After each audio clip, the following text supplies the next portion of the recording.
What's up, guys? JFM here. Welcome back to another Minecraft video. Today I will be going over a few of the recent builds as well as discussing a possible release date for this awesome update. So hopefully you guys will enjoy.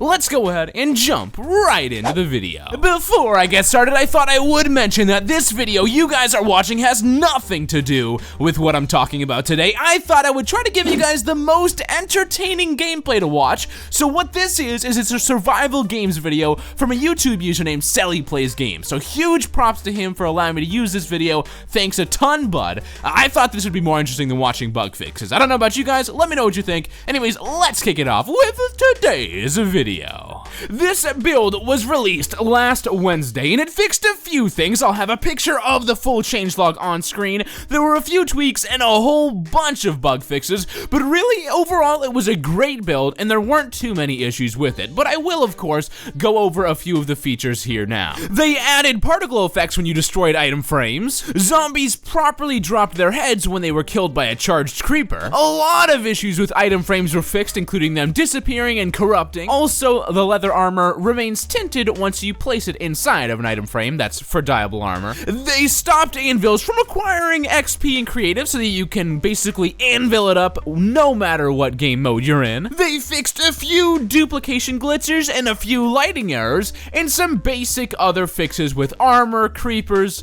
and things like that. So that was build number 2. Now, like I said, this was released back on Wednesday. So it was a while back, and really it was just a super quick update to fix the major bugs that were occurring at the initial release of 0.14.0 build Uno. Also, I thought I would note at the top of this build changelog, it does say that there will be no ender pearls in 0.14.0, which was a huge speculation because they're actually coded into the game. But it said that adding them to the changelog was a mistake. They were actually in the original changelog, so don't look for those in 0.14.0. So yeah, that was build 2. Let's hop on over to build 3. This one was released at a little bit of a later date. It was released approximately the Friday, the January 29th. So a few days after, and this one had a whole bunch more bug fixes and tweaks, so we'll go ahead and read through a few of them today. Nothing major like the Ender Pearl news though, but still, let's go ahead and take a peek at a few of these changes. The biggest fix would be that maps automatically start at max zoom because they thought zooming out was too expensive with anvils,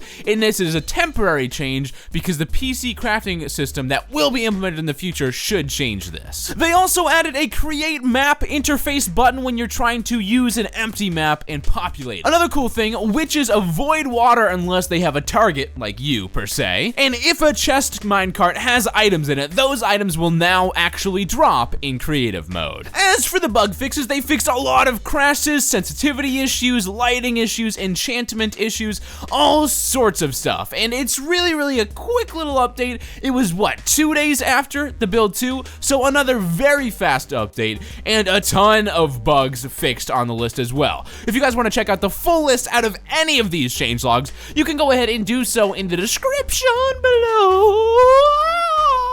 Wow, that was good.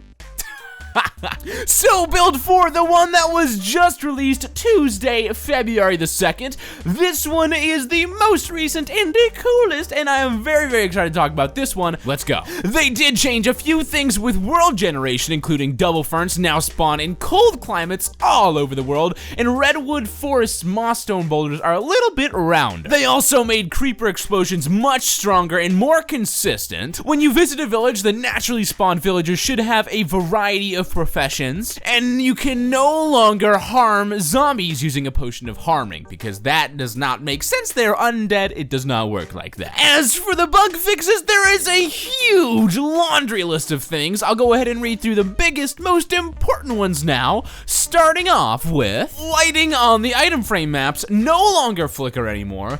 A ton of crashes were fixed. Some hopper loop clocks now produce the correct on or off signal. Mobs now walk normally when put on slabs, mods. They fixed the lighting on hoppers. They also fixed the hang up on infinite loops, and they also fixed various cauldron synchronization issues. So there was a ton of stuff, and no way I'm gonna read this all. It's not too exciting, but one of the funniest things they added was cobblestone wall texture is now actually all fixed, and they added, of course, the 100% pinky swear approval, and that is actually what they added. You can check it out in the description below. So with all that being said, nothing was too groundbreaking there, right? Usually when we go through beta builds, or at least in the past, there have been major feature updates and major twists and turns to the updates, but that could be a good thing. I mean, a good thing could be that they're not updating a lot, because if the updates are smaller and much more minor things are fixed, that means we are closer to a fully polished product and should see an update fairly soon. Now, most beta builds actually go up until maybe the low teens, like 12 to 14 range. I do not see this build doing that. I don't see 0.14.0. I don't see it going up to build 12, just because we have no major issues. In other updates, we had major issues where you couldn't save worlds, you couldn't see things, like it was pretty bad. This beta has been super duper smooth, so I'm pretty sure that this will release soon, and I think the main reason it's been so smooth is because of all of the new people working on Minecraft Pocket Edition, including the Redmond team, Jason Major. All sorts of new resources have been put into this update, so far, it's been working out great for us. So now comes the time where we all bet. Let's place our bets and let's see who's right. So my guess, and this may be risky, my guess is that this update ends. The last build we will get is build 8. Let's see if I'm right. I have no idea. So if it is build 8, we should probably see it maybe next week, and then the update will actually release maybe the week after. So I would give it 2 weeks, but if this thing ends on build 8, you guys all owe me a cupcake, and that's just how it has to be. You know, that's just how it has to be. You know, I warned you, but it is what it is. Only joking, of course, but yeah, go ahead and leave your guesses on what build number this thing is going to finish up on in the comment section below. I really don't think it will be too long. It's just up to you guys. What do you think? Anyways, that is basically it for today. Thank you so much for watching today's video. If you did enjoy, please go ahead and smash that like button. I will talk to you all later, and as always, stay frosty, my friends. Peace, guys. See ya. Bye-bye.